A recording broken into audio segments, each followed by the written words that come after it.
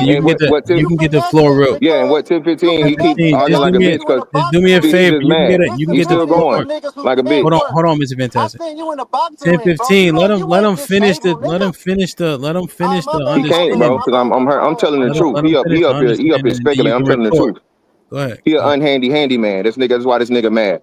So and last time I checked, I think motherfucking 1015 said on this very panel, Hamp, that he gets motherfucking some type of motherfucking disability, service connected disability. Oh, you do? Okay. All right, great. Okay, yeah. So when Fantastic get it, he on welfare. When 1015 get it, he'll never refer to himself as being on welfare. Okay, cool. All right, brother, don't worry about it, brother. Don't worry about it, brother. Don't worry about it. I got it, brother.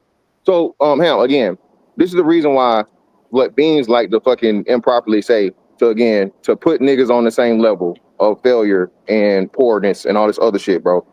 Again, this is just fundamentally the issue and problem with niggas. And you had a nigga just hop up here and talk on my whole situation about him being on vacation. Well, let me get to this point. Him, active duty had the possibility of not getting paid. They had to pass a special fucking bill, Hemp, in order for active duty. People that are still serving in the military.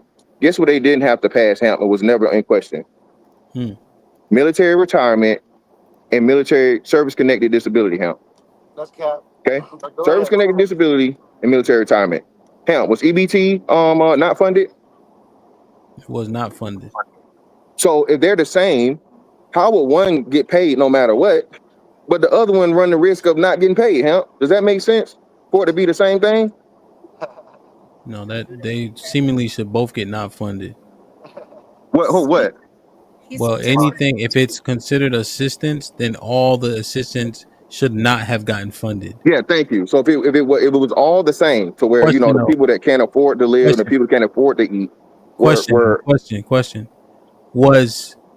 Did they fund Section 8? I don't. Yeah, Section 8 is separate. It's not a Well, part that's of not. it. So is that assistance? It is. Yeah, Section 8 is a system, but that's housing.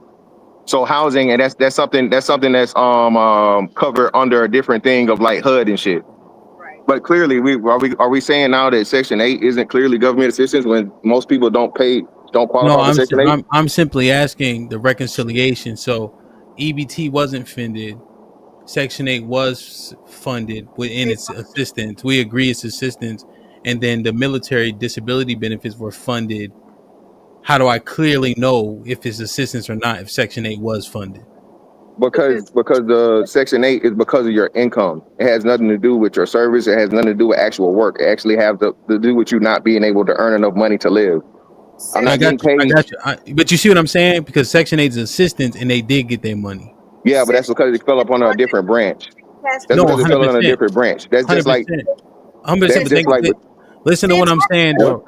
I can't listen to you if Tiff keep fucking jumping in and talking, and she got nothing to do with this. No, this is why you got called what you got called, Tiff. Please shut the fuck up. Let me ask my question. Let me just ask my question, Tiff. Let me just ask my question. But do you see what I'm saying? So EBT assistance not funded. Section 8 assistance was funded.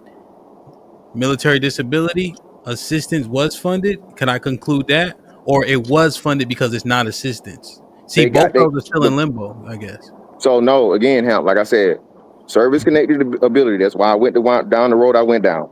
Can you get service-connected disability without serving? No. Do you know why you get why it's called service-connected, Hemp? Because you serve. Because it's a combination of fucking injuries and things that the fucking government decides, okay, you deserve due to the injuries you did while doing your job. Regular disability is not even that. Regular disability has nothing to do with, okay, well, hey, you get this amount of disability because you work this job. No, you're injured. It's simply because, hey, you're injured, you can't work, so we got to help you to live because you can't work because you can't motherfucking do shit no more. People got hurt in some way, shape, or form. They're entitled to that compensation because now they're not able to work at the same rate, something like that. But no, it's not even it don't have to be work related. Hemp. My disability is directly work related. Service connected disability is directly work connected. If you get in a car accident and you break your back, is that work fucking connected, Hemp? If I'm working and break my back? No, not if you're working at all. Say if you get in a car accident, you're driving your own personal vehicle, it has nothing to do with fucking what's name. Do you still qualify for disability, Hemp? Even though you got fucking hurt, absolutely nothing related to your job? No. I don't think so. Yes, you do. You do? So we're talking federal disability, Hemp. Federal disability.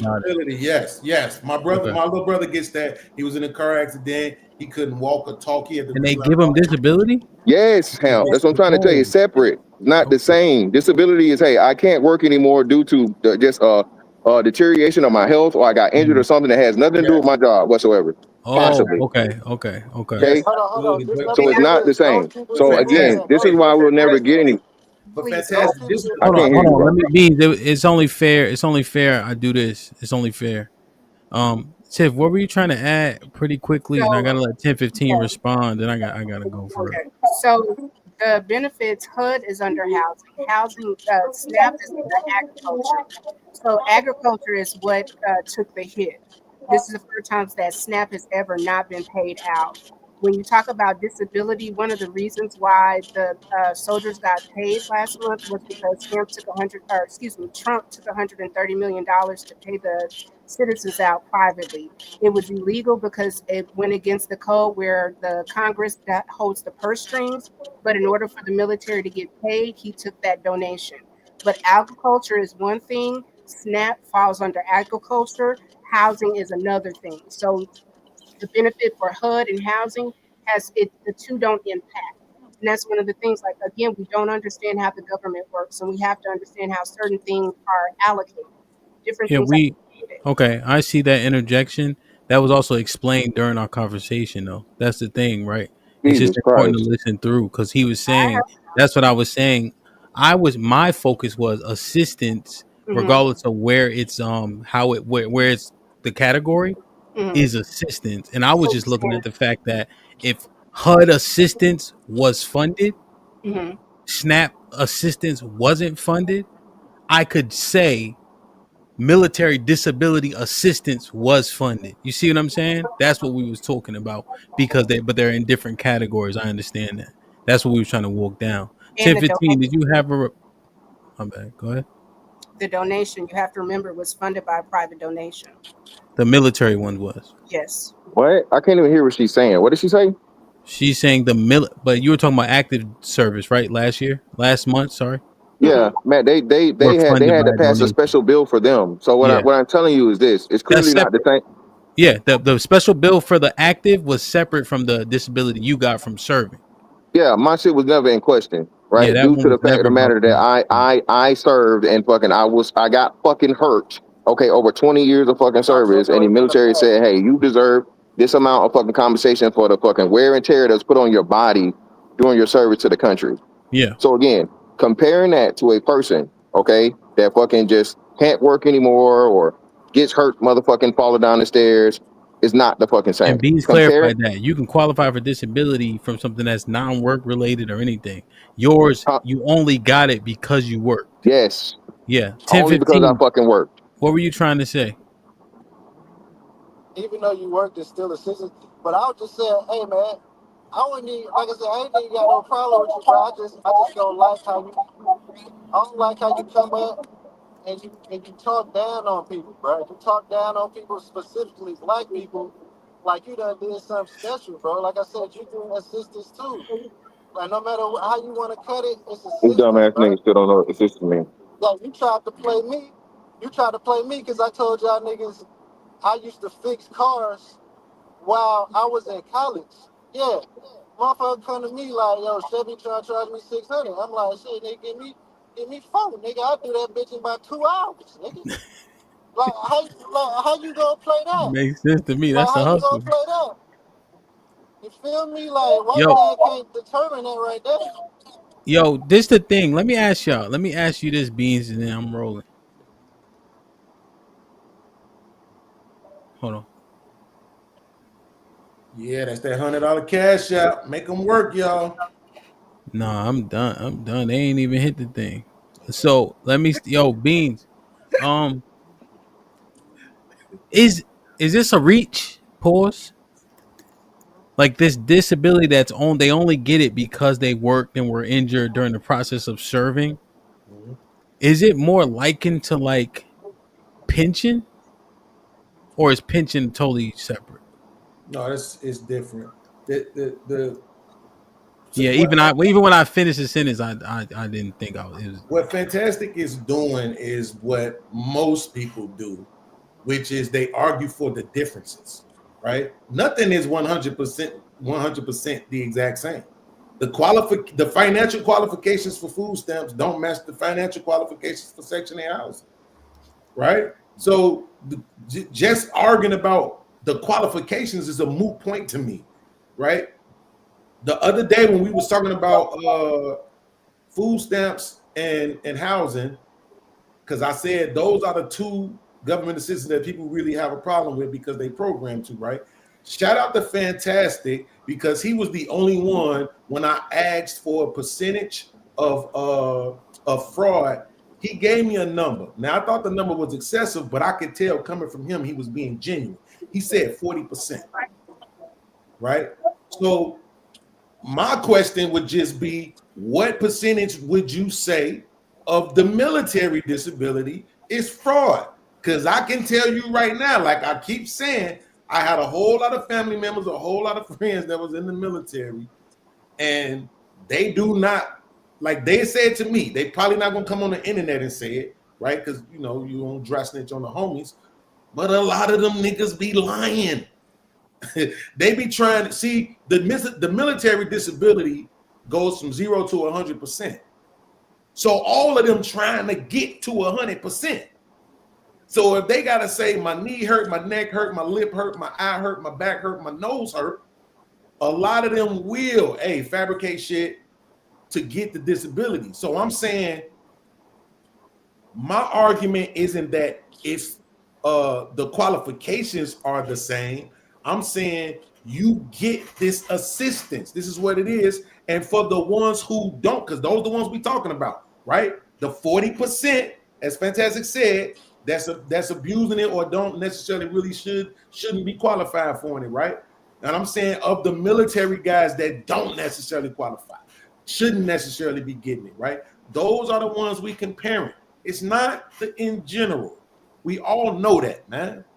And like I said, and I just want to reiterate this because we go at each other a lot. Shout out to Fantastic for being the only one on the panel who gave me a percentage, who gave me something that we could work with. And guess what that number came out to, man?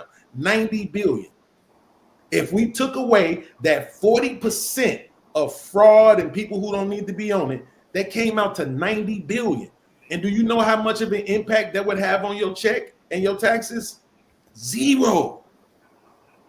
Not a single dollar less would come out of your check. So I'm just saying at the end of the day, I ain't mad at I'm not really mad at the military guys who lying and getting it. I'm not mad at nobody for getting it however they gotta get it, especially when you getting it in a way where you ain't out here knocking the old ladies across the head, snatching their iPhones. Get it where I come from, a win is a win, bro. So, but like I said, I just want to make sure I reiterated that because, like I say, me and Fantastic go at each other a lot. But when it comes down to it, he's beginning to more and more and more give me genuine conversations where other people won't. So I just appreciate that. Oh shit, he stepped off. So listen, man. At the end of the day, bro, saying what you're saying to make even comparison of the two when the qualifications do matter. Again, a person that's getting something because they need help to just exist in the world, just to exist in the economy, just to exist in the society, is nothing the same of a person, again, that's being compensated for their service to that same fucking governmental assistance assisted system, okay, that makes it available and possible for you to get those funds. Okay. There's a reason why the third biggest thing is the defense budget, right? It's a reason. Mm-hmm. At the end of the day, bro, niggas are gonna keep motherfucking speculating and saying wild shit. And you know what's gonna change? Nothing. Nothing. Okay? Nothing at all. Like I said, the money that I'm getting for my military service never had any chance of stopping. They set it up that way for a reason. Okay? Set it up that way for a reason. The fact of the matter that a person, I'm gonna say this again, is completely and totally dependent upon something, be it SNAP or be it housing, is because you cannot afford it. It's not the same. Me getting my motherfucking military pension and my military motherfucking disconnected ability has nothing to do with my income or lack thereof. It is actually due to the time that I served doing my job. So it is incredibly, totally, 10,000% disingenuous when you say that it's just all the things simply because it's all being paid by the government. Okay? Yeah, that's wrong. Incredible. Not all of it, just the disability part. We're gonna keep making fun of you as long as you harass us. Well, no. And again, I'm gonna say it again. It was up for being cut. I was just saying if they cut it. I ain't saying it's no if. It's not even possible. Why would you say something that's not possible? Why would you If say something because that's it's not possible? existence, because You it just come is off as a hating existence. ass nigga. You're mad. How am I You hating when mad, I'm? bro. Well, you right. I'm not getting it. You right. You right. I'm not getting it. I'm hating on you. So yeah, it's But even crazy to I me when just you don't taking like when when you niggas get the call me same a thing. failure. I don't like when niggas call me a failure when I got it out the mud, nigga. What I'm getting right now, nigga, Hey, most niggas can't get this shit. And I you come up got to here and be I a keep it failure. real, nigga. I come up here and I If keep it real. I'm It's only if so much if room at the top, nigga. if I'm Like no I keep it better and real, bro. I'm all this shit. If I'm no better and all Look, this shit, fool. and I succeeded Look, at what you look, didn't, brother, you got to be a failure. look, If I'm a failure, you got to be a more failure than look. I No, am. no, no, no, no, But no. to be honest You with both stayed of in the y'all, real military quick, because that's the you show. That's stayed in the another show military right because you there. had I no. No, think. no, no. Wait, hold You on, stayed in the 10-15. Hold on, military. real quick. Real quick, just let me say this because I'm gonna get out of here too. Because I don't know how long. But whatever. I just want to make sure I say this. Bro, that's a show I will watch. The whole show. I don't care if y'all did 5 hours. I'm watching. I want to know how it is that you both have these similar, fantastic, not the same, but you both have these similar experiences, but his point of view seems to be the exact opposite of yours. I want to know how to have, like, to your point, he gets the same thing you get, but yet he still sees it in a different way than you. How does Yo, that happen? yo, on top of that, it's almost like we need to formulate that panel with the military brothers, right? Yeah. Here's another thing that interests me. Like AFR said in the chat, he doesn't get the disability, but he gets health care. Mhm. Healthcare is a huge expense and a huge worry and concern. It's the biggest one. Yes, That's sir. the biggest. So, like for instance, That's because just 500 billion. I have a personal or how do you say it, Tiff? Like personal insurance, or I have to pay for insurance, right? Mhm. Yeah. And for Self my fam, self assured. I can. It's not like bad to share how much it costs, right? Because people need to know, right? Essentially. For sure. So with all the kids, my wife and I, is $1,500 a month. God damn. Jesus is the strength of your life. So you see, private insurance. Thank you. Right? Because there's kids, right? So you can't just get the baseline shit, right? You got to kind of bump it up a little bit, just with the different PPOs, and you get the you hit the deductible faster, right? Then you can, and Yeah. so you try to get it right. And so when AFR say that, I'm like, this ain't a bootstrap thing. If Mm-mm. you getting health care, that's a big weight off your shoulders. That no matter where you go, you know what I mean? Like depending on where the kids go or don't go, you got out of network, in network. Like one of my daughters, she got to go to the doctor more often. She's good, but just for one particular thing, right? 18K This a year. beans, they don't this one thing she has to get, right? It's a simple thing. They don't put it as preventative, even though it's looking to make sure something's straight. They put it as diagnostic, right? If they switch the code and put it as preventative, it's 100% paid. Because it's a diagnostic, it costs me $800 every time she go, and she gotta go every 3 months. Well, So you when people are saying this shit, right? Yeah.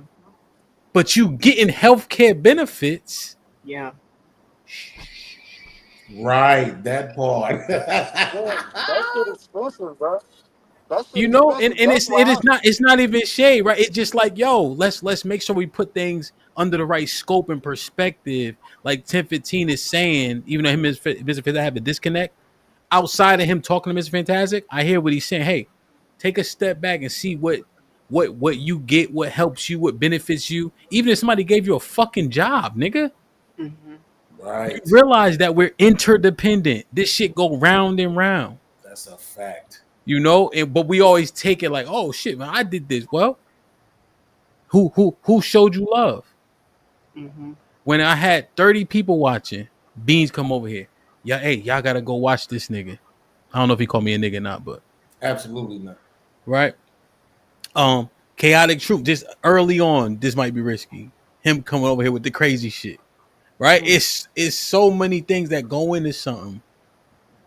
And these people I'm just thinking of just because I met AFR on CT and then you sitting here right now. You know what I'm saying? Mhm. Like it's a whole lot that go into your success or what makes it easier or more difficult for you, right? Absolutely. And there's a lot of loopholes that we find, right? The child tax credit helps me significantly, and I wondered if they said I will give you $1,000 a month to get food. I wonder who would say no. Right. Nobody. Bro, nobody. Do you And see what I'm see, saying now, Tiff? but Hmm? it's just The like with goat. me, man. I got out the military That's why because he's I'm the seeing goat. some of my friends that went to college. These niggas making 100,000 a year, bro. I'm E5, nigga. I'm making about 50 grand a year, nigga. And you gotta think these niggas is making this money in 20 years, bro. 20 years, bro. Mhm.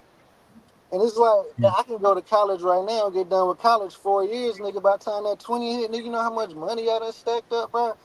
Like, you know how much money I done stacked up? But like I said, man, I know it's a way that niggas can get money. But everybody can't do this shit. These niggas get up here and think like they trying to make it seem like everybody can do it. Like there's a way Yeah, everybody. it's Nah, difficult. nigga. Like this, Like like look at nigga, this, right? I'm smart, nigga. Like I'm just saying, nigga. I'm smart. Niggas ain't as smart. I know I get up here. I look how I look. I sound how I sound. I'm a country nigga. You know what I'm I saying? can't wait But to hear at the this. same time, I'm smart, nigga. Niggas ain't as smart as me, bro. Niggas can't do this shit, bro. Yeah, And it's that's difficult. But like look at this, right? Nobody gives a fuck what you going through, right? They all we thinking about is the results. Uh, the neighborhoods we come from, niggas don't respect who gets shot. Niggas respect the shooter, nigga. Mm.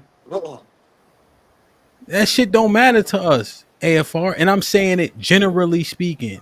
What we know is you getting the benefits, beloved. Whatever you that's a had to fact. do to get them, you getting them. Wait, don't forget the most important part. Go ahead. And I'm not saying that I respect the fact that you went and did it, but this is how people actually thinking. Go Yeah, ahead, Beans. Go ahead. don't forget the most important part though. Mm-hmm. That was your choice. Nobody forced you to do that. It's a whole bunch of other people making way more money than you, and they got benefits and everything, and they did not go to the military. So them is y'all choices. Y'all want people to kiss y'all ass because you went to the military, right? And the truth is, more than 80% of y'all, I think the number was like 83% of y'all don't see no action, ain't storming no beaches, ain't holding up no posts. So I'm just saying, like a lot of Yeah. that, I was in the military shit get thrown around to Yo, me very Them niggas disingenuous. ain't in that field, bro. They ain't in that yo, field. Don't let them confuse hey, you. hey, Right. I look, know. That's what I'm but saying. Beans, here's the thing. I ain't even that the fact that you went to do the shit is your choice, right? Right. And I simply respect the fact that you could have got some smoke, right? I'm good with that. Like I ain't even tripped, right? Yeah. But you don't gotta tell me you almost. I don't give a fuck, my nigga. I'm saying that the benefits are there and you take full advantage of them. That's a fact. You qualified. You got them. And then, Right. right, Beans, you just said it in a different way. I was gonna say as you should, right? Yeah. Absolutely. You know, fuck that. Like If you DJ Nath, he qualify, know a get lot that about shit. this shit. As I'm you with you. should, right? You earn it, like, and I don't even know if the earn thing is there. You take advantage. Take advantage, bro. Yo, you I know wish what I stood could out to add me? you and your family to my medical. I'm trying That to tell shit you, sounds bro. crazy. That's motherfuckers rent. Yo, yeah. That shit's Yo, Beans, I wild. was about to say something. Damn, I forgot. Yo, you know what always stuck with With this rent. shit crazy, son. Kids around, the motherfucker don't even say thank you. Daddy, I'm hungry. Fuck out of here, nigga. Yo, this part, right? Dang. The damn, I forgot again. Get it And back, battle rapper. damn, it was I cannot remember that shit. Get it Well, back, battle rapper. I'm just gonna say this. I respect people that serve, whether you have combat or not. That's not anything. And having a father, a grandfather, and several people that serve Damn. is a different type of thing. So if you serve, thank you Yeah. for your service. If you had combat, a triple thank you. But signing up and getting those benefits are some things that a lot of Americans would never do. So I'm not gonna be like Yeah, not to it's real. Oh, like not to I got it back, Tim. I got it back. John Kerry, not John Kerry. What's the white dude? He ran for president. Not John Kerry. John Kerry. You're John talking about McCain. No, not McCain. He had black hair. He looked about like John Kerry You though. talking about Bill Clinton? It was it's Bill Clinton's VP. It was Mitt Romney. Oh, Oh, Mitt Romney.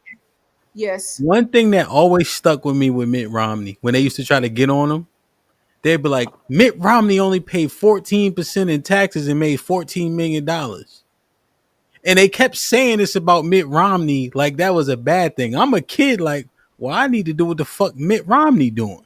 Right. Right? Like they hate. And I said, that sound like he had a good deal. And I just thinking, you take that and break it down to every single benefit, every single assistance, right? Because at the end of the day, it's something you don't have to pay for or don't have to pay full price for. And I just wonder, we do that with everything else, except for when it comes to these monies that's gonna go to somebody anyway. We take advantage of it, and now it's like, well, damn. But I'm looking at it like you got access. If we all could, we would, right? And there's pros and cons that come with everything, right? So, like as an example, you can't qualify making 39 to 40,000, or what was it, 31,000, right? Mm-hmm. So, what does that look like if you don't have a level of liquidity in terms of money in your pocket, too? It ain't all roses and bubbles. Because you only making $30,000 also in order to qualify. So what does that look like for the rest of your life? Food is one aspect. Mm-hmm. You know what I mean? So it's a whole lot that goes into these things, right? So every tax loophole, right? I make sure I have an accountant, a tax person to make sure that I'm taking advantage of all the benefits, right? But this shit is pros and cons to everything. You know what I'm saying? So, That's damn, a man. great point about Mitt Romney, though. Yeah. That's a great point. I'm like, what the fuck Mitt doing? You know what I'm saying? They kept saying he only paid 14% of tax. I said he made $14 million though. Like that shit was. Let me confess. When I first came to YouTube, I was one of those people who talked about all these people ain't paying no taxes. You know, they scamming, they criminals. Until I had a conversation with Aaron O, and he explained it to me. And since then, it's been 5 years since I said anything that retarded. Right? Because I understand now. Oh, they not breaking the law, they using the law. Okay, well, good for you. I don't care if you don't pay no damn tax. You know what I'm saying? Good for you. However you make it work, a win is a win, like I said. Yeah. And I think the key is I'm just acknowledging the conversation we talking about. Beans, you know me well enough to know I'm trying to grind, make it, be successful, push, get as much money as I can in the right ways, you know, be responsible, make sure my kids have it all, you know. But when we having a conversation about benefits, I missed it, Beans. Sorry. I said, yeah, it's disgusting. But when we having a conversation about benefits and subsidies and things of that nature, that's the conversation I'm having. If you ask me about my you know, personal proclivities and what I think should happen, that's a different conversation. But when we having a conversation about these things, we be as objective as possible, and it gotta make sense. You know, it can't just be air on what I'm willing to do or not do. You know what I'm saying? So, hey man, I love y'all. I appreciate y'all. Jump in the Discord. I'm sure this conversation will continue. Let me make sure I don't got any super chat. Did I read it? God. You Okay. still got some. Why me with the 27-year retirement, 100% disability, Army Airborne Rangers. Salute, brother. That check nice as Just Jay was goody. Good to see you. Says stop trying to compare you being proud of getting eBay Tay with someone standing on the ship with jets fucking flying all over the damn place. It's disrespectful as fuck. That's like Mr. Fantastic overarching sentiment. What's up, OG Speed? Good to see you, OG. Says, I would say I'm surprised about this mentality, but I do understand the mindset of spoils of war. Our discussion is more like A-track tape. AGI will make all these discussions obsolete now. Warning in 5 years. Edward the 2000 says, Unhandy Handyman is going to my new skit series. Sean Brewer with the $5 says, it's not assistance if he earned it. Bro, you hating that bad is crazy and you can't be trusted. Sean Brewer with the 2015, you did exactly what cornballs do jealous. And a lot with the 10 ounces. Him and him were having a conversation and you kept interrupting Miss Tiff. Then you expected him to be nice instead of understanding. Buddy was looking crazy on his own without you interrupting. Sean Brewer with the $5 says, Tiff, you started it though. Then you played victim. He asked, can he finish? And you kept on going. AL with the $2 says, who's the white man? Are you talking about the government? And JT with the $5 says, HAMP, keep in mind that the president is the highest ranking officer in the military, all four branches. Therefore, he outranks the general. That's a good point. That's a good point. Shit like that. Eli with the 20 ball says, fantastic. You will never, will you ever concede to any point respectfully? This is fantastic. YME with the $5 says, all races, etc., are more adverse to us because they're all niggas too, who refuse to admit they are US. Remember, it's proven they all come from they admit they are us. Remember, it's proven they all come from us. Sean Brewer with the $5 says, Tiff has TDs. Seriously. Trump derangement syndrome. Oh, pretty sad. She can't name a goddamn law Trump broke and be serious. She repeat what CNN says. Now, one thing I know, Tiff be reading that shit. And I don't watch CNN. Squibulated with the $5 says, FBA all day. Down with the tethers. Like, God damn.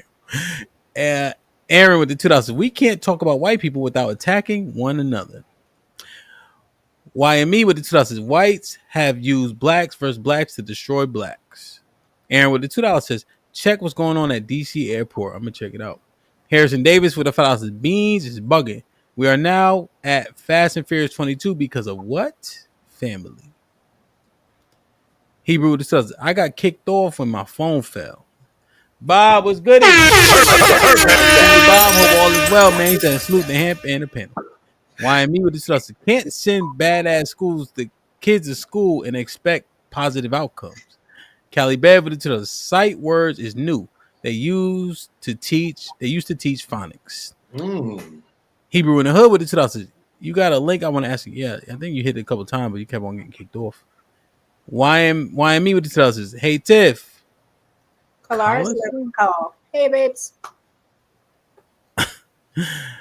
Cali Bev with the $2. The school system has changed. What y'all talking about? And saying with the $5, I knew how to read and write before I started school. Read the Bible every night out loud with my sisters before praying and going to bed. Newspaper too. So Rules was good. For 19 months. Trigger Mike be up there not telling the truth. Bet his handwriting is chicken scratch, and he was begging those girls for the answers to the test. Harrison with the $5 says, salute. HAMP, didn't you turn in your Timbs when you moved down south? Hell no. Nah.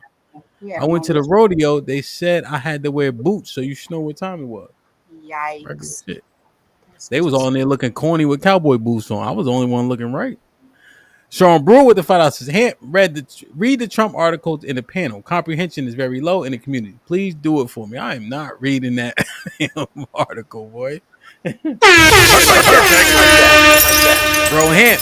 Oh, YME with the 20 ball says, bro HAMP, look up Donna Briggs. Underwent surgery to become white. Yo, I looked at that shit. That shit was crazy. I'm going to drop it in the chat so y'all can look at this link whenever y'all get an opportunity. I want to see it. It look crazy, man. It look like the white chicks thing for real, for real. Nas, I got to find that comment, bro. I think I read this one. Mm-hmm. Yeah, I read this one. Aaron with the Drake did blackface and no one canceled him. I ain't see it. That's true. Yeah, Drake. Fuck Drake. And Eli with the 50 ball. Put him in the perfect. Shit like that. Appreciate you, bro, as always, man. Well, we've been talking for a long ass time. Definitely over the extension. Granny with the $5 says, yo, HAMP, put it into numbers. Mitt Romney made $14 million and paid 14%. That's $1.96 million. Nah, I'm just saying, you know, my man played for the Detroit Lions, bro, and he got a check. His first NFL check was $70,000, and he brought home 35. So that's what I'm looking at. Is all I'm saying. So that's the distinct difference, right, between the federal and the state tax. That nigga checks at 35,000. We were still like, oh shit, but that shit was seared in my head, and then you couple that with the Mitt Romney shit. You know what I'm saying? So that's all it is, man. Hey, dope show. Salute to everybody in the building, man. Tonight's POV. How do you become a Proverbs 31 woman in 2025? Let me just say, bro, I still never got turned up like that. I just don't like when niggas call me a failure, but I wasn't hating on nobody. Obviously, they missed the point. I wasn't comparing nobody to nobody on Section 8. I know what I'm talking about. No matter what any nigga in the chat say, I know what I'm talking about. They missed the point. You know what I'm saying? All love to everybody. Salute to Stampede. Salute Beans. Goddamn. Salute Miss Tiff, Sherelle. Hey man, it is what it is, man. Some of y'all niggas met me in the flesh. Y'all should know I'm not hating, bro. Some of y'all met me in the Mr. flesh. I ain't got. Fantastic met you in the flesh. That's all. The nigga know I ain't hating on that nigga, bro. That nigga know I ain't no broke nigga, man. But salute that nigga, bro. I wasn't even trying to play. Never mind, bro. It's all good. I know what I'm talking about, bro. Hey man, salute, bro. Yeah, man. I'll see y'all this evening, man. I love y'all. I appreciate y'all. Be safe and do the right thing, man. Like, share, subscribe. Tell a friend to tell a friend. Well, Already. They Crips now. And we out.